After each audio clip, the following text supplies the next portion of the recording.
Score Golf, the voice of Canadian golf, presents Inside the RBC Canadian Open. Presented by the Glenlivet, proud sponsor and official spirit of the RBC Canadian Open. Discover where it all started. Golf and the Glenlivet, a timeless Scottish tradition. The Glenlivet, the single malt that started it all. Please enjoy our products responsibly after your favorite activity.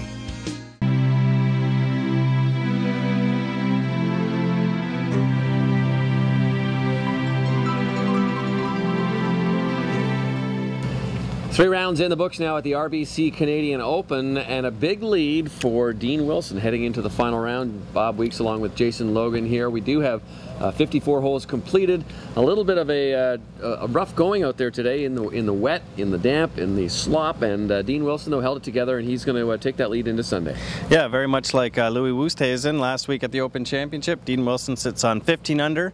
The next closest guy is at 11 under, so we'll have a 4-shot lead over his playing partner Carl Peterson, who I'm sure we'll talk about a little bit later. But all the guys at the top of the leaderboard, not long hitters. In fact, none of them at 10 under or better or higher than tied for 40th in driving distance, but they all hit it straight, and I don't think we should be surprised at that. Well, it was a little bit of a surprise coming down the stretch. The final few holes, Tim Clark, who we thought would be in that final group on Sunday with Dean Wilson, kind of stumbled coming in. We heard from both those players, Dean Wilson and Tim Clark, about their thoughts on round 3. Yeah, it was obviously a tough day with it raining on and off and getting wet and struggling to get in the rhythm, but and I still had chances to make birdies the last few holes and get myself right back in there, and just didn't make any putts, and then, you know, 3-putting the last doesn't help. So now I'm a little bit back, but the way I'm playing, I think I've still got a low round in me. I always feel like I can always improve and get better, and you know, last year didn't work out as planned. Didn't play as well as I wanted to, fought a tiny bit of injuries. I'm not making an excuse, but it's hard to, you know, maybe I got back hurts a little bit, so maybe I'll try to rest. And I couldn't. I love to practice. I love to play and practice, and you know, started to dig into my attitude, where I started to get a bad attitude, and you can't have that on tour when you're fighting every week. And so you know, last year didn't turn out so good, and I'm a little more appreciative of getting in tournaments and playing and being out here and fighting and being in the battle.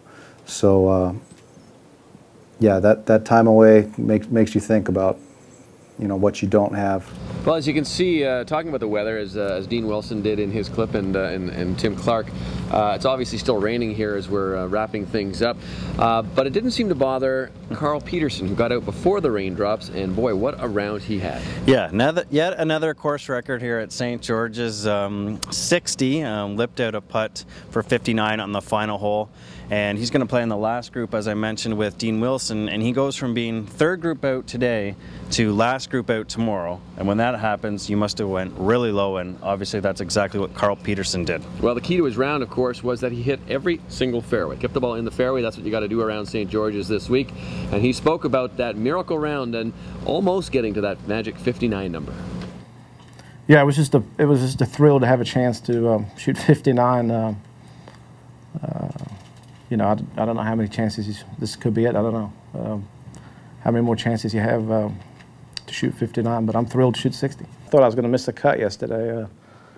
We got finished with the round, and it was right on the borderline, and me and Jay Williamson were actually watching the computer to see if we were going to make the cut, and I had a few Canadian beers in there, and that settled me down, I think. Maybe that's what did it.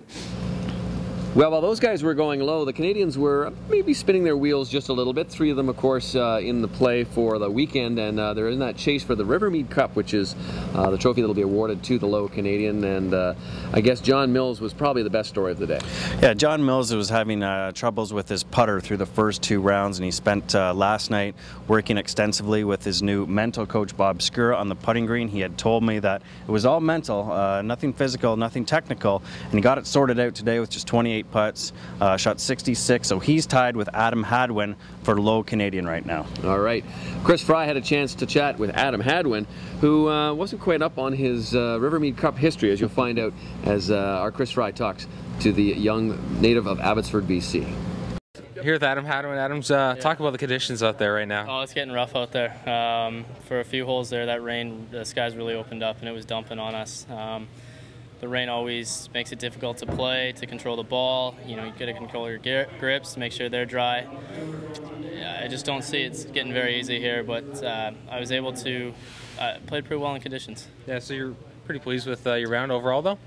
It was up and down. I had a lot of great holes, I hit a lot of great shots, but I also had a lot of bad mistakes. I just need to shore those up for tomorrow, and I think a good round is in the cards. Now, some of the guys in the media center were sort of joking, saying maybe the loss of the lines last night might have gotten to him today. Is that the case? Oh, it was a depressing game, to say the least. You know, we got up early, and it looked like we were on cruise control, and then a late interception by Lele there. But it was a great game to go to. Got great seats.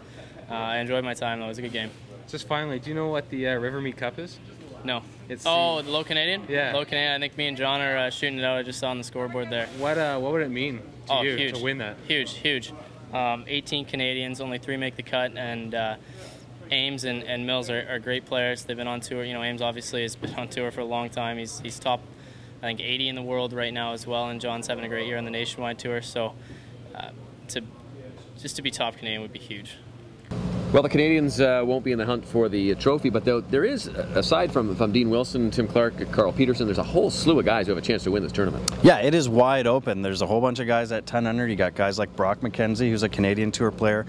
He's in the hunt. You got a young Aussie, Matt Jones, who was in the hunt a few weeks ago. He's right there. So this tournament is wide open, and with the rain, these pins are yet again going to be attacked tomorrow, and that's really been the story all week, Bob, is St. George's not quite showing the teeth that it normally does for its members, just simply because the greens have been so soft with the rain and so much humidity in the air, and I expect some low scores again tomorrow. Yeah, I don't think the members were expecting these kind of numbers, and certainly we'll see what happens. Even if it does dry up, it is supposed to be a little bit better weather tomorrow. In fact, probably the best day of the tournament. It's unlikely that it'll be enough to soften things up. So we'll see what happens. It could be a horse race coming down the final 18 holes at the RBC Canadian Open. Stay tuned and come back on Sunday to ScoreGolf.com for full recaps throughout the day.